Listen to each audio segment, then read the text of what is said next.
Listen, I'm easy to find. And listen, they can kiss my ass if they don't like it. Good evening, ladies and gentlemen. It's Nathan back with another video presentation. Excuse me, I apologize. This is episode 8, season 7 of Big Nate Sports Talk podcast. Hope everybody had a great week. Happy Friday. The weekend finally here. We're almost, April is over after tomorrow. I cannot believe that. We were in May already. Wow. Before we get to the video, there is a few things I want to say up front. I'm going to pre-record 2 episodes. Episode 9 will be the conference semifinals preview for all the remaining teams that advanced to round 2 of the NBA playoffs. And then I will also record episode 10. That will be the NFL draft grades for the first round. My focus was not on the draft last night. I was watching some good basketball. My focus, honestly and truthfully, has been really on these NBA playoffs these last few nights. Today, after I looked at the draft, saw the recap, saw what we took and other teams took. The draft grades are completed, so the video will be pre-recorded and will go live.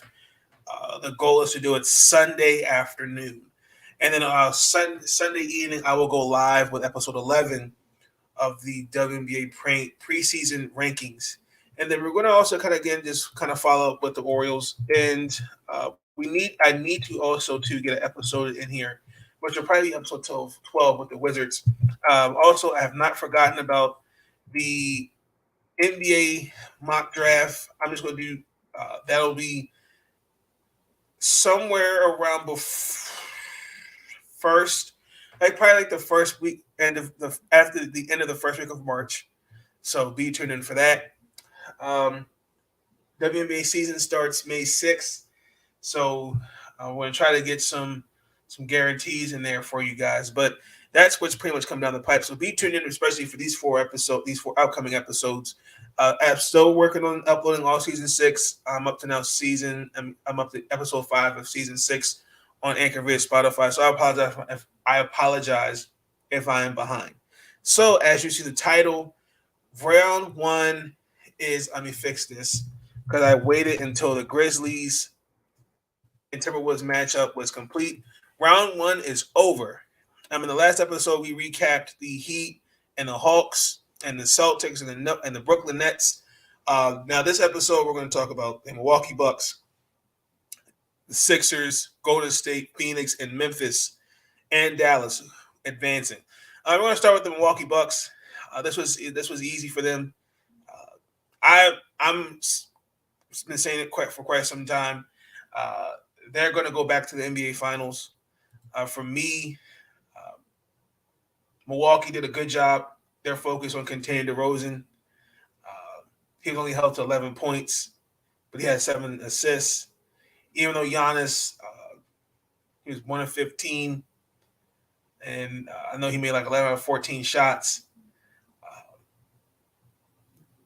Milwaukee, and it's kind of interesting to see, and I'm talking about this in the recorded episode. I kind of want to see now, because this team, Milwaukee, they took care of business. They got an extra day of rest. Guys getting, rest up and be ready for Boston. Because that's going to be an interesting matchup. I want to see how Robert Williams and Daniel Thesis, they're going to match up with Brooke Lopez, Pat Connaughton, Grayson Allen. They're going to have – Boston may have the work cut out for them. Now, Chicago, in Game 5, they didn't have their starting backcourt. Zach LaVine was in health and safety protocols, and Alex Caruso was in concussion protocol. I know going into the first half, they were down 29 points.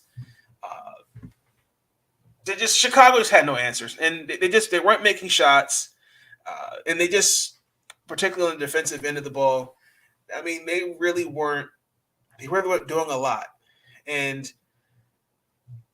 a lot of people pick Chicago to get to the Eastern Conference Finals. I picked them to get to at least the second round, but I'm disappointed to really see injuries. These guys just really had a hard time this year, really staying healthy. Uh, that's really the only thing for me next season. Going into the offseason, you got to focus on getting everybody back healthy. That's number one. I know Zach LaVine is going to be a free agent, and he started. He wants to. He's open to staying in Chicago, but he's open to see when his options are out there. They start off the year really strong. This is their first playoff appearance since 2017. Like I said, the injuries just hurt them, and then down the stretch, they did not look like a good team at all. The only thing is that with Lonzo, we know he'll be back. LaVine has some knee issues, but they really did a good job getting this roster together, getting Nikola Vukovic, like I said, DeRozan from San Antonio, the kid Io Dusmu, drafting him. The Bulls got a bright future. I just think that the biggest priority, their two main priorities, re-sign Zach LaVine, get everybody healthy back. I think that's the key for Chicago. But Milwaukee, they took care of business without Chris Middleton, who will be out for a hot minute because he had a MCL sprain. So that doesn't hurt, but that does sting if you are Milwaukee. But at Milwaukee, they next man up. That's nothing to Chicago to not take advantage of that. But one thing I like about Milwaukee, their production in the postseason, they play even though the stars struggle. Like I said, Giannis had 33 points. Drew Holiday had a quiet 10. Brooke had 12. I think Bobby had like 14. It was a quiet. The guy. I need to see some more, just some more productivity. But I mean, I think Patrick Williams, I think was your leading scorer with 23. Then behind him was Vukovic. They did a really good job on, again, just zeroing on DeRozan, and it just couldn't hit open shots when it counted. So Billy Donovan and the front office, they got a bright future. So let's move on to the Philadelphia 76ers. Excuse me, I apologize. I'm disappointed with this team. They should have swept these guys. But the Raptors just gave it all they had. I mean, they didn't go down without a fight. Now, unfortunately, Mr. Joel Embiid is going to be out indefinitely with an injury, so that definitely hurts them going into against Miami. Embiid had a double-double. James Harden had a double-double. Harden was made. They weren't going to go back to Philly for Game 7. Look, I think Philadelphia. They play at so different speeds. They don't play They don't play at a consistent pace. It's just all over the place, and I would think that if you are Doc Rivers, who I'll talk about that in a second, would have made the adjustments and kind of made the game easier for these guys. Philadelphia came out hot. At one point, I know the Raptors, they didn't have Fred VanVleet. I think he dealt with a hip injury, and then Precious Achonwa had 17. Pascal Siakam, like, they stay in the game. It was just really the third, fourth quarter. The third quarter is when they really turned it on for me, because they outscored them 37-17. And the whole starting lineup, they all had I believe it was at least 12 points, if I'm saying that correctly. Toronto shot an abysmal 5-19 from the field, and only shot that's 39% from as a cohesive unit. That can't happen if you're Toronto. And now when I look at Toronto, there's a couple things that need to happen. If you are Toronto, you got to get a star. You got to get a marquee free agent. You got a good core to build that have the star around. I like Fred VanVleet. I like Scotty Barnes, who really showed that he's going to be a star in this league soon. Pascal Siakam, they got a squad. They just got to get a star. Like ever since really Kawhi left, they don't have an identity. That's the thing. I think they got to take this off season and really develop that identity. So I mean, it was a good series. It was at first I thought it was all hands abandoned ship, but with Toronto in those last two games, I'm just like, oh, there's no way. There's no way Philadelphia could do it. But they pulled it off. So congratulations to Philadelphia. Let's go to Golden State. This was a no-brainer. This one stung. I wasn't surprised with Golden State. I already knew they were going to come out swinging. It was no-brainer. Curry had 30 points. I think he actually broke a record for the most playoff. He's like 24th on the playoff scoring list. I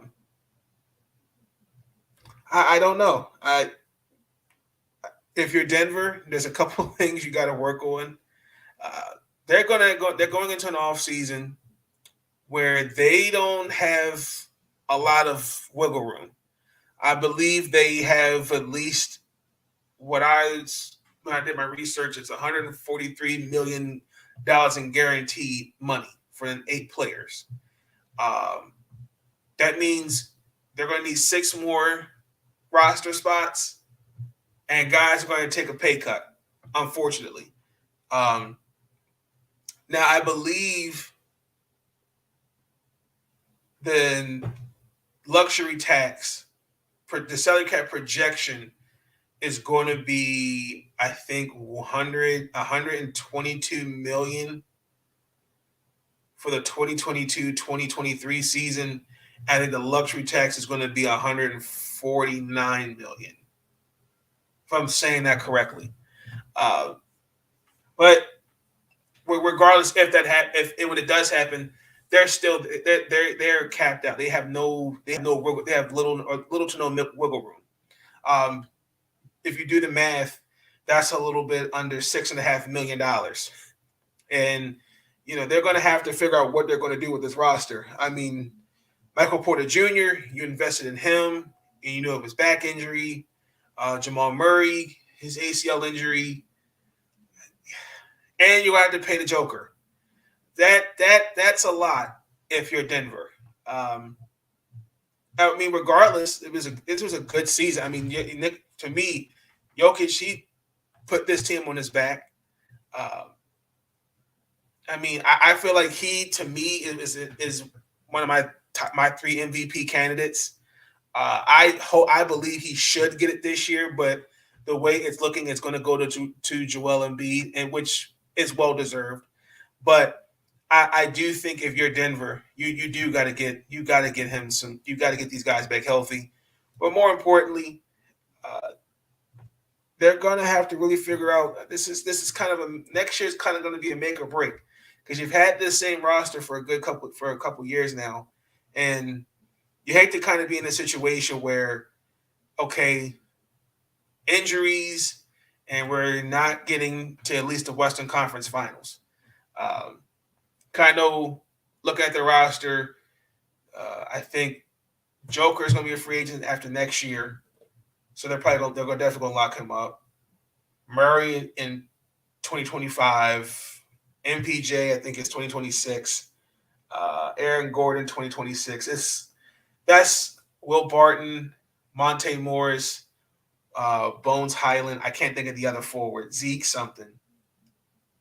See, I can't think of his last name, but they're on the books. Everybody else, they've got some decision making. They'll probably keep Austin Rivers. I can see him coming back.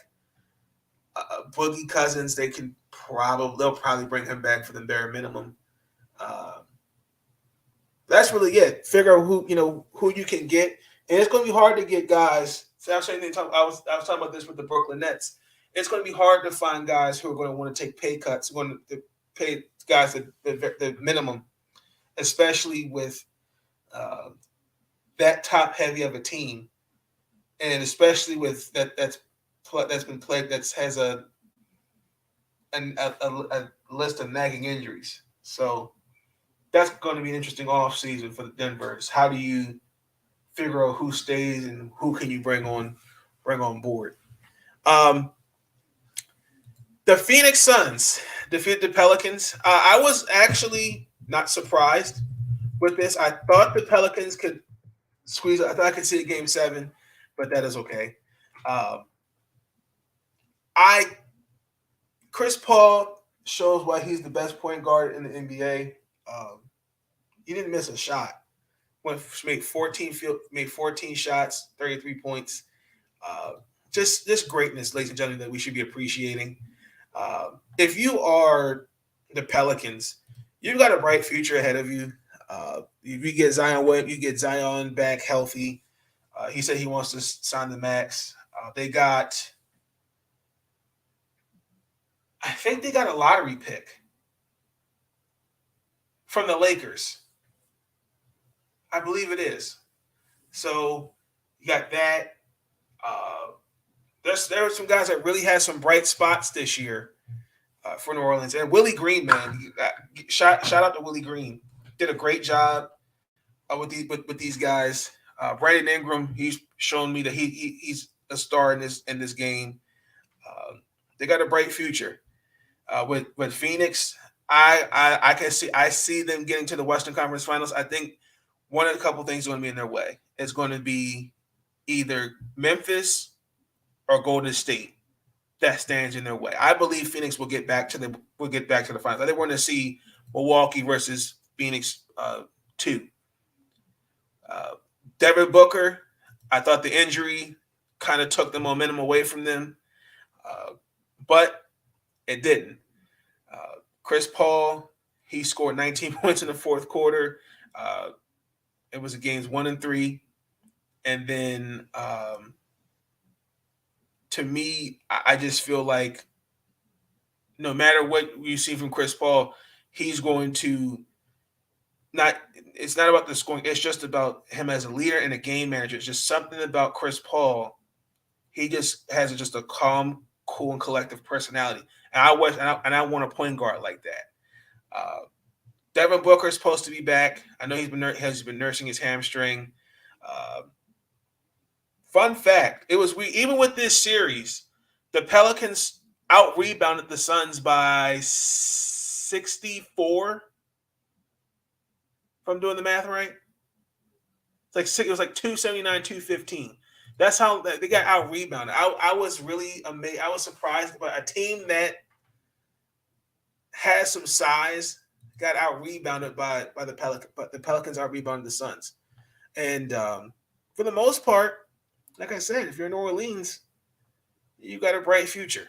So congratulations to the Phoenix Suns. Now, painfully, the Minnesota Timberwolves defeated the Memphis Grizzlies defeated the Timberwolves in 6 games. Excuse me. I called it. I knew the Grizzlies were going to win this game. The Timberwolves blew another 20-point lead again.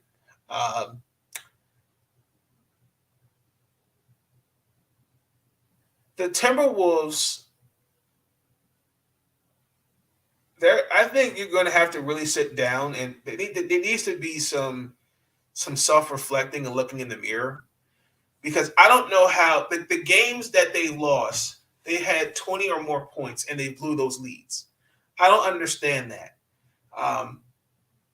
Especially from a coaching perspective of Chris Finch. If your team is if your team is up a certain score and they're blowing a lead, you should be calling a timeout and trying to figure out, okay, make adjustments. And I didn't see that. I didn't see that at all. Now Minnesota definitely came out today with some energy, but they remind me of the Milwaukee Bucks last year. They made a lot of stupid mistakes and just shot themselves in the foot. Now, again, if you're Minnesota, and that's why I didn't understand Karl Anthony Towns' response. Next question, I'm gonna go home and drink some wine. This is what Charles Barkley was talking about when it comes to bus driver and bus ride. When you're the star of a team, you get all the praise and you get all the criticism. That should not be your response, because guess what? Everybody in that locker room, Anthony Edwards, Patrick Beverly, Malik Beasley, that shouldn't be the response. The response is, I got to play better. This ain't, I'm going to go home and drink some wine, because that's just not, that kind of attitude is not going to help you win games. It's just not. So I think if you're Minnesota, I think some guys, they need to really do some self-reflecting in the mirror and really figure out their identity. I think they're a good young team. I'm proud of them for getting into the playoffs, but Memphis was a little bit better to me. And I can't wait for that Memphis and Golden State matchup. It's going to be something. It's definitely going to be something. But shout out to the Grizzlies, who did struggle in this game a little bit, but they all picked each other up, which was good. I kind of was like, oh, man, we're going to have a game 7. So let's move on to the Dallas Mavericks and the Utah Jazz. I've been waiting for this one because I saw this game live, and I'm very, very disappointed with the Utah Jazz, because I've seen this picture one too many times. I'm a fan of Donovan Mitchell. I love Rudy Gobert, but they're going to have to really figure out what they're going to do. I don't think breaking this team up is the answer, but I do think you kind of need to make some adjustments. Danny Ainge is now there. New ownership. I think is Danny is just seeing who he's going to keep and who he's going to move on from. They need to work on their defense. Number one, they need some perimeter defense. I saw Rudy Gobert is a good defender, but there was one too many times where they had him out on an island by himself and gave him no help. And to the point where you have Luka on Rudy Gobert, it's kind of almost like Rudy just didn't know what to do. That can't happen, y'all. And then also too, I blame they didn't make any adjustments the whole series. That's on Quentin Snyder. I thought that's ridiculous. And then last year, I believe they were the number 1 seed. I'm puzzled. I'm really puzzled with this. With Dallas, Luka Doncic has killed this narrative of he can't get out the first round. Remember, ladies and gentlemen, that's what they said about Luka. Jalen Brunson, somebody's going to pay him in the offseason. He can ball. Dinwiddie has been a good acquisition from them from the Washington Wizards. The last time they won the first round, ladies and gentlemen, and I kid you not, was when they won the championship in 2011.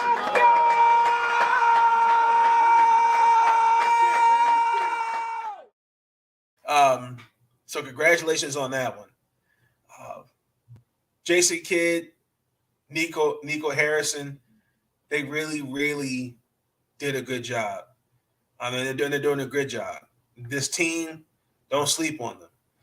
Now, even though Dallas, they in the first quarter, they missed 10 threes. Like they just they made good. They made smart basketball decisions and didn't they did that did it didn't phase them at all. Now, Utah out rebounded Dallas. I thought that was uh, surprising. That Utah was up in the first going into halftime. Uh, I just don't understand that. Now, with that last play, it was a good shot with Bogdanovich. But I thought before that the Mike Conley travel. I don't I don't know how to feel about that one because when I saw that, I'm like, oh, that's a travel. The game's over. I just think with Utah, I do think that you can keep these you can keep these guys, but like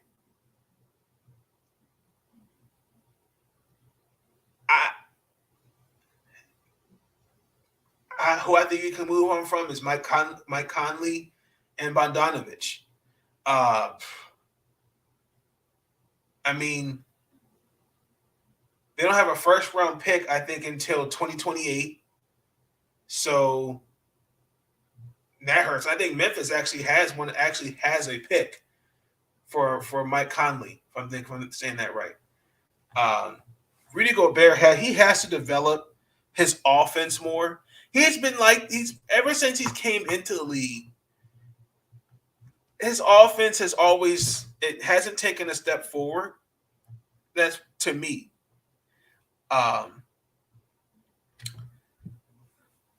They got to just figure out what they're going to do. I just don't think you can. I don't think just break it all down and start over again. But I do think that either if you trade both, you're pretty much saying we tried it and we can't do it. But if you are going to build around them, because I believe Donovan Mitchell and Rudy Gobert can win the championship together. But I don't understand. We need to know what the plan is going into the offseason. Is Quinn Snyder going to stay number one? Do you say to yourself, okay, these are our two cornerstone pieces. Do we keep them? Now, Donovan Mitchell, I've read and heard stuff that his camp wants him out of Utah, which I feel like to me would be a mistake. I'm for creating your own identity and your own legacy. That's all necessary for the day. But you've got a team that's aging, little to no draft capital, and your financial status is mediocre. So I know Donovan Mitchell has three more years left on his guaranteed deal. You're going to have to figure something out.